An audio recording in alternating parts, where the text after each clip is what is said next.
안녕하십니까, 정병아입니다. 영상을 찍는 지금은 주후 2025년 1월 20일 월요일 22시 59분입니다.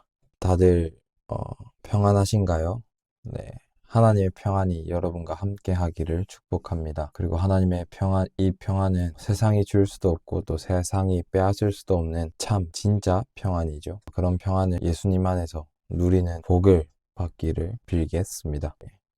큐티 책입니다. 큐티 책. 큐티를 하는데 어떤 한 사람의 간증, 그 사람의 삶과 나눔들이 있어서 참 좋았던 것 같아요. 그 삶과 나눔이 구체적이고 주변에서 일어나고 있는 현실적인 거여서 또 현실을 또 믿음으로 승리하려는 또 우리에게 큰 도전과 귀감이 되는 큐티 책인 것 같습니다.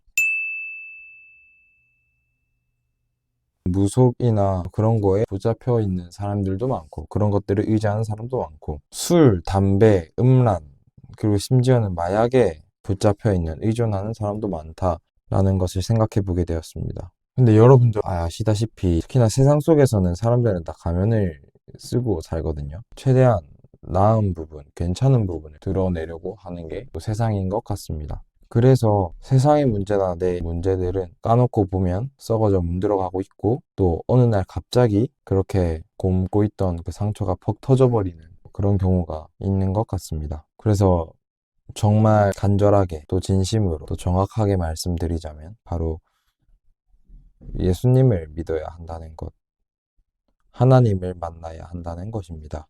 네, 예수님을 믿고 하나님을 만나야 합니다. 예수님을 믿으면 정말 자유롭습니다. 종속되지 않습니다. 저주 아래에 놓여 있지 않아요. 뭐 무속, 타로, 오늘의 운세, 사주팔자, 별자리 재미삼아 본다고 하지만 제가 봤을 때는 재미삼아 그런 것들을 왜 보는지도 이해가 안 되거든요. 심심풀이로 재밌어 한다던가 오늘 운이 좋겠네 하면서 막 희망을 품는다던가 그런 게 나는 그것들을 의지하는 첫걸음이라 생각을 해요. 그리고 술, 담배, 음란, 마약도 마찬가지입니다. 저는 또 술 때문에 고생하는 사례를 봤습니다. 술 없으면 밥을 못 먹더라고요. 맨날 술을 마시더라고요. 근데 그게 정말 안타까웠습니다. 그런데 그 사람들이 10대 때부터 20대 때부터 그렇게 술의 지배를 받았을까요? 술에 종속되었을까요? 그거 아니거든요. 10대 때나 20대 때는 적당히 술 마셨을 겁니다. 한 번, 두 번 그냥 뭐 유흥으로 내지는 논다고 왕창 마실 때도 있었겠지요. 근데 그렇게 술을 마시는 것에 대해 개방적이다 보면 20대, 30대, 40대 사회생활 하면서 또 세상을 살아가다 보면 슬픈 일, 누군가 죽는다거나 아니면 억울한 일, 뭐 회사에서나 사회생활에서 배신을 당하거나 누명을 쓴다거나 뜻대로 안 풀리는 일, 사람과의 스트레스나 이별이나 마찰, 갈등 등등등이 있을 터인데 그때 더 술을 찾기 쉬워지겠죠. 그리고 그런 슬프거나 그런 힘든 일이 있을 때 그냥 술 한 번 딱 마시면 해결이 됩니까? 그렇지 않거든요. 또 심각한 슬픔은 좀 오래 갈 때가 있어요. 그러면 한 번 마시는 게 아니라 두 번 마시고 세 번 마시겠죠? 가령 술을 한 번 마시고 그 일이 해결됐다 하더라도 이 세상에는 고통과 악과 사망과 슬픔들이 한 번만 있는 것이 아니라 계속 있을 터인데 예수님을 만나기 전까지 예수님이 이 땅에 다시 오시기 전까지 하나님의 나라가 이루어지기 전까지 계속 있을 터인데 그때마다 안 찾겠습니까? 슬플 때 힘들 때 술을 마시고 일을 지난번에도 해결했는데 뭐 이번에도 또 찾게 되겠죠. 그러다가 술에 지배를 받게 되는 겁니다. 술의 종속, 노예가 되는 겁니다. 그리고 담배 피는 것도 마찬가지입니다. 저는 옛날에 담배 피워보는 게 멋있어 보였어요. 저는 약간 불량배나 양아치들이 좀 멋있어 보였거든요. 왜냐면 주먹으로 다 이기고 다니니까 그런 드라마나 영화나 뭐 만화를 보면서 그 사람들이 하는 뭐 술, 담배 뭐 이런 것도 멋있어 보였는데 그런 건 큰 착각이었고요. 여하간 담배 피는 것도 정말 한두 번 피다가 중독되는 거죠. 안 필 수가 없는 거예요. 안 피면 막 담배 생각이 나고 밥 먹고 나서나 휴게 시간, 근무하다가 일하다가도 또 운동하고 나기 전후 그런 거 보면 술과 담배 중독 단계에 이미 접어들었다라고 봐지니까 더 안타까운 겁니다. 근데 이제 예수님을 믿으면 예수님께 종속되면 그런 거를 의지 안 할 수 있다, 의존 안 할 수 있다 그런 것들에 지배 안 받을 수 있고 그런 것들로부터 자유케 된다는 거죠. 세상에 속하거나 하나님 거룩에 속하거나 사람은 그렇게 속하게 됩니다. 둘 중 하나 선택하는 거죠. 천국에 속하거나 지옥에 속하거나 그러니까 세상에 중독되거나 예수님께 중독되거나 근데 세상에 속하면 부작용이 굉장히 커요. 무속도 마찬가지고 술도 마찬가지고 음란과 담배, 마약도 마찬가지고. 근데 예수님께 속하고 예수님께 지배를 받고 예수님께 의존적으로 되면, 없으면 못 사는 삶이 되면 더 삶이 분명해지고 또렷해지고 또 삶의 그 가치를 알게 되고 그 방향을 바로 잡게 된다. 바로 그 하늘과 천국으로, 하나님의 집과 품으로. 우상을 버려야 합니다. 무속이나 더러운 것에 종속되는 것은 사실 그것이 자신의 우상이기 때문입니다. 우상을 버려야 된다. 결론은 예수님을 믿어야 되고 하나님을 만나야 된다.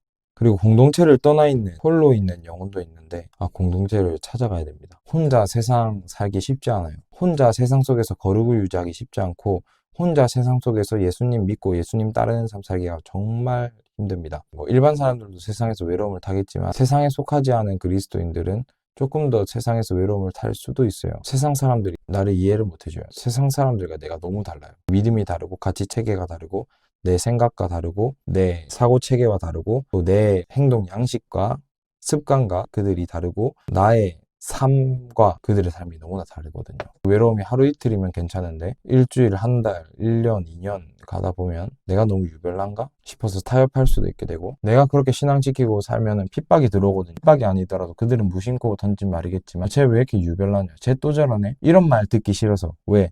모난 돌이 정 맞는다고 한 대 더 맞기 싫어서 타협하게 된다고요. 세상 속에서 내 믿음을 드러내지 못하고 예수님을 증거하지 못하고 예수님을 부끄러워하고 하나님의 말씀에 순종하는 것보다 세상의 그런 규칙과 법칙에 따르게 되고, 그러다가 믿음 서서히 잃게 되고 내 의로운 심령이 상하게 되거든요. 그래서 공동체가 필요하다. 왜? 그들 안에 있는 그 성령 하나님께서 내게 힘을 주시고 또 내 안에 있는 성령 하나님께서 그들에게 위로를 주기 때문에 하나님을 닮고 싶어 하고 세상과 구별되어 하나님의 그 거룩함에 참여하고 하나님의 그 성품을 즐거워하는 공동체를 통해서 하나님의 유일한 소망이고 하나님이 나를 가장 잘 알고 나를 떠나지 않는 창조주요 내 목자이심을, 내 구원자이심을 더 잘 알게 되는 것 같습니다. 그래서 공동체를 주신 것 같고, 사실 다시 생각해보면 내가 구원받은 것도 공동체를 통해서 구원받은 거거든요.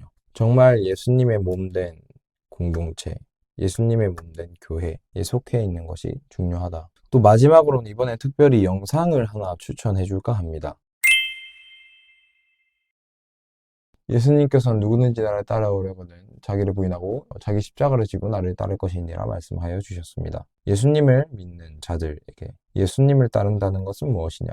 자기를 부인하고 자기 십자가를 지는 것이다. 자기를 부인하고 자기 십자가, 자기 희생을 하며 따르는 그 길이 예수님을 따라가는 그 길이다. 그래서 우리는 희생해야 된다는 부분이 또 일맥상통했던 것 같아요. 그게 진짜 어른이 되는 길이고 성숙하는 길 같아요. 희생하면서 어른이 되는 것이 정말 맞는 것 같습니다. 희생 없이 이룰 수 있는 것이 없는 것도 맞는 것 같고, 어렸을 때는 시간이 있기 때문에 자발적으로 희생할 수 있는 선택지들, 기회들이 주어지지만 그런 기회를 다 외면하고 희생하는 길을 선택하지 않았을 때 하나님께서 정해주신 시간이라는 것이 있기 때문에 제가 또 명심해야 될 이야기이기도 한 것 같습니다. 희생. 부모님의 희생으로 또 자녀인 저희가 태어나고 자라고 또 어른이 된 것 아닙니까? 정말 감사. 그리고 나도 우리 아버지, 어머니를 닮아서 나도 희생하면서 사랑하면서 낳고 기르고 돌보아야겠다. 그렇게 늙고 그렇게 시간을 보내다 죽어야겠다. 빨리 머리가 자랐으면 좋겠다. 그리고 나라를 위해서 기도해 주십시오.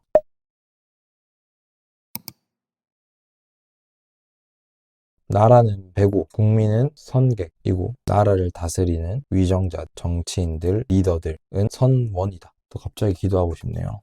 파이팅!